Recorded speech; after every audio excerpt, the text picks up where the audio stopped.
Perezida w'Ubufaransa Emmanuel Macron kuri uyu wa kane yavuze ko igihugu cye cy'Ubufaransa n'abandi bafatanyabikorwa bacyo mu burengerazuba bw'isi no ku mugabane wa Afrika bari bafite ubushobozi bwose bwo kuba bari guhagarika jenoside yakorewe abatutsi ntishyirwe mu bikorwa. Ati icyabuze cyonyine n'ubushake bwo kubikora. Ibyo yavuze rero n'indi ntambwe ikomeye Ubufaransa bwe buteye mu kwemera uruhare rwabwo mu bikorwa n'imigambi byagejeje mu ishyirwa mu bikorwa rya jenoside yakorewe abatutsi mu 1994, cyane ko bwari no mu bihugu bya mbere byashyigikiye byimazeyo ubutegetsi bwayiteguye bukayishyira no mu bikorwa. Byose Emmanuel Macron yabigarutseho muri gahunda yo kwibuka no kunamira ku nshuro ya 30 abishwe muri jenoside yakorewe abatutsi mu 1994. Ibiro bya Perezida Macron byatangaje ko ku munsi nyirizina wo ku cyumweru ejo bundi tariki 7 muri uku kwezi ubwo hazaba hatangijwe icyumweru gikurikirana n'iminsi 100 yo kwibuka no kunamira abishwe muri jenoside yakorewe abatutsi mu 1994. Kubera ko we atazabasha kwitabira ubutumire yahawe muri ibi bikorwa, ari bwo noneho hazashyirwa ahagaragara video yuzuye y'ubutumwa bwe burambuye kuri iyo ngingo avugamo ko habuze ubushake gusa, ariko ubundi Ubufaransa ngo bwari bushoboye gukorana n'abandi jenoside yakorewe abatutsi ntishyirwe mu bikorwa. Mu 2021 ubwo Emmanuel Macron yakoreraga uruzinduko rwe mu Rwanda, yemeye ko Ubufaransa bwagize uruhare rwabwo muri jenoside yakorewe abatutsi,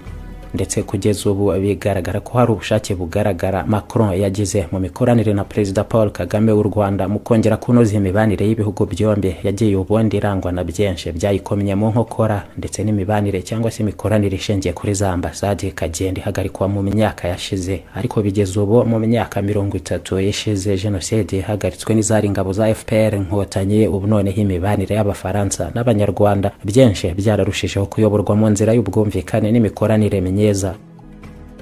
Ubutegetsi bw'u Rwanda muri rusange bwagiye bushinja Ubufaransa kuba mu mikoranire yabwo n'ubutegetsi bwa Juvenal Habyarimana bwarateye inkunga bukanakingira ikibaba bateguraga umugambi wa jenoside yakorewe abatutsi, hanyuma Abafaransa bagakomeza no kubihakana byose bivuye nyuma nkaho nta na kimwe bashinjwa mu byaberaga mu Rwanda rwo muri iyo myaka ishize. Kandi na nyuma yaho barahaye ubuhungiro benshi ubuhungiro mu bishe abatutsi muri jenoside, bamwe babarizwaga no mu bateguye umugambi wayishyize mu bikorwa cyangwa se abayoboye ibitero ndetse n'abandi. Inkiko z'Abafaransa benshi zatinze kubaburanisha cyangwa se no kubata muri yombi ngo boherezwe mu Rwanda. Uretse n'ibyo kandi imibanire yanarushijeho noneho kuzamba cyane ubwo abacamanza b'Abafaransa bahindukiraga hakaba ari bo bashyiraho ahubwo impapuro zisaba itabwa muri yombi rya bamwe mu babarizwa muri guverinoma y'u Rwanda n'abasirikare bakuru bagize uruhare mu guhagarika jenoside yakorewe abatutsi. Kuva akigera ku butegetsi mu 2017 rero Emmanuel Macron we bitandukanye cyane n'abandi bamubanjirije ku butegetsi, yahise atangiza politiki yo kunoza imibanire n'u Rwanda, hanashyirwaho mu Bufaransa komisiyo yo gukora iperereza ryembetse ku ruhare rw'igihugu cye cy'Ubufaransa muri jenoside yakorewe abatutsi. Ibikorwa byose by'Ubufaransa haba mbere mu bihe bya jenoside mu 1994 na nyuma yaho hahise hafungurwa inyandiko nyinshi zaho zari amabanga nazo zishyirwa ahagaragara.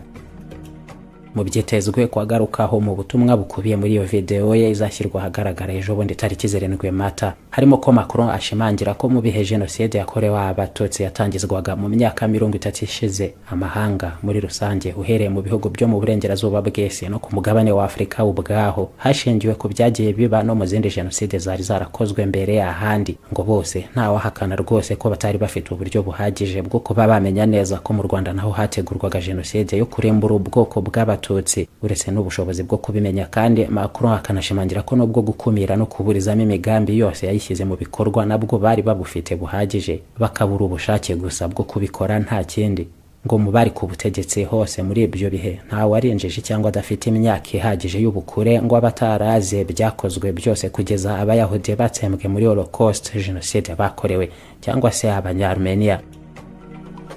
Macron mu butumwa bwe ni video agarukamo ku Bufaransa ubu buri kumwe n'Abanyarwanda n'u Rwanda mu kuzerekana inzirakarengane harimo abana, abagore n'abagabo basaga miliyoni bishwe muri jenoside yakorewe abatutsi bazira gusa ko bari abatutsi. Hagati aho Perezida w'Ubufaransa mu bikorwa byo kwibuka ku nshuro ya 30 hazaba hagarariwe na Minisitiri w'Ububanyi n'Amahanga Stéphane Séjourné. Macron anisegura agaragaza ko impamvu izatuma ataze Kigali ari uko nawe afite inshingano zo kwitabira no kuyobora ibikorwa byo kwibuka no kunamira abishwe mu ntambara ya kabiri yese nabyo bikorwaho mu Bufaransa ku itariki ya 7 Mata. Ku rundi ruhande Ubufaransa bigeze ubu ngubu mu bihumbi 2024 nabwo bigaragara ko bwashyize imbaraga zihagije mu guta muri yombi abakurikiranyweho uruhare muri jenoside yakorewe abatutsi bakagezwa mu nkiko, barimo nka Dr Sosthene Munyemana uheruka gukatirwa imyaka 24 y'igifungo, rukaba urubanza rwa gatandatu rwari rushojwe mu nkiko z'Abafaransa zakurikiranywemo abagize uruhare muri jenoside yakorewe abatutsi mu 1994.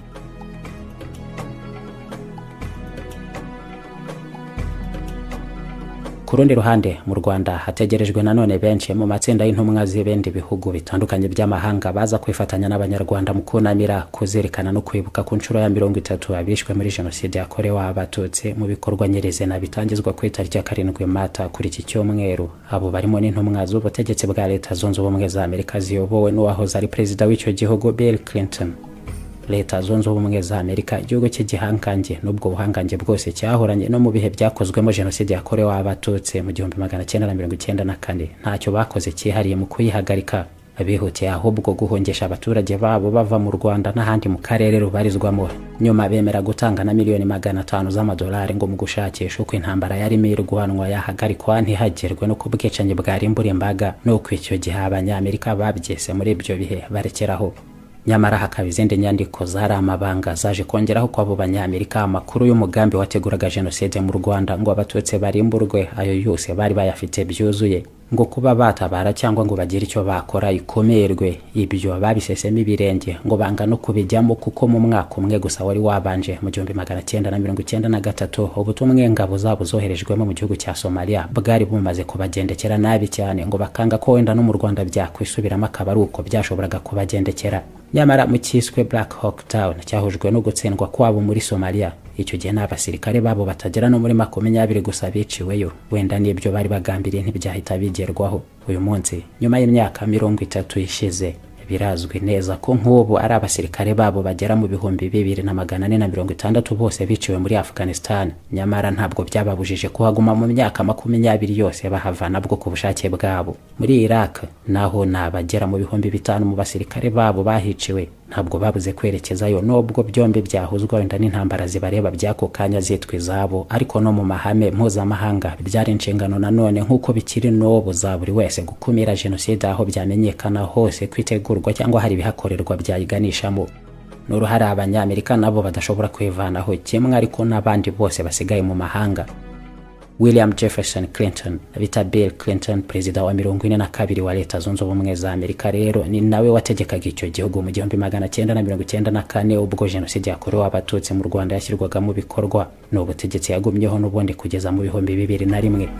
Kuba ari weje kwifatanya n'u Rwanda kwibuka ku nshuro ya 30 abishwe muri jenoside yakorewe abatutsi nabyo bisobanuye byinshi. Aje nk'ufite icyo byose abiziho mu buryo bwihariye gusumbya abandi Banyamerika basigaye mu butegetsi bwabo. N'umwe mu bagomba gutanga ubutumwa butegerejwe byihariye. Ariko nanone hagati aho mu 2012 aganira n'ikinyamakuru The New York Times yaragize ati sinkeka rwose ko icyo gihe mu 1994 twashoboraga gushyira iherezo rya burundu ko bwicanye n'imvururu, ariko uruhare rufatika twari kugira nanone rwari kugabanya cyane ubukana ibintu byose byashyizweho, kandi ndabyicuza cyane kuko tutabikoze.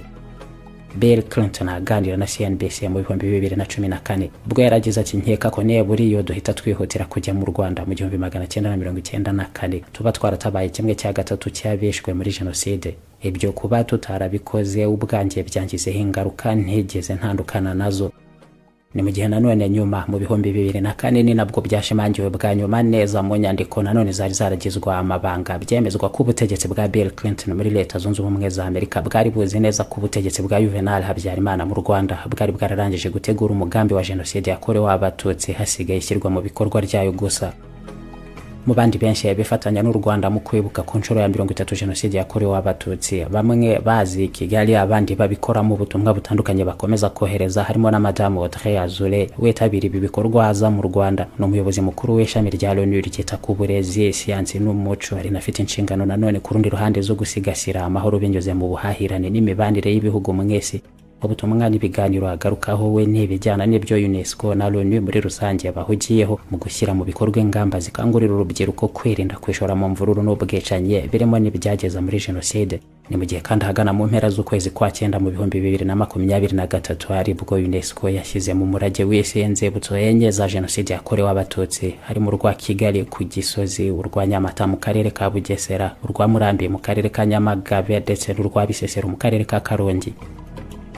Ni mu gihe kandi n'ubundi muri rusange ari ababarizwa mu Rwanda n'ahandi hose kwese tariki ya 7 Mata hibukwa hazirikanwa abishwe muri jenoside yakorewe abatutsi mu 1994 no ku cyicaro gikuru cya UNESCO i Paris mu Bufaransa, naho hagomba kubera ibikorwa nk'ibyo n'ubundi mu nsanganyamatsiko yo kwibuka twiyubaka.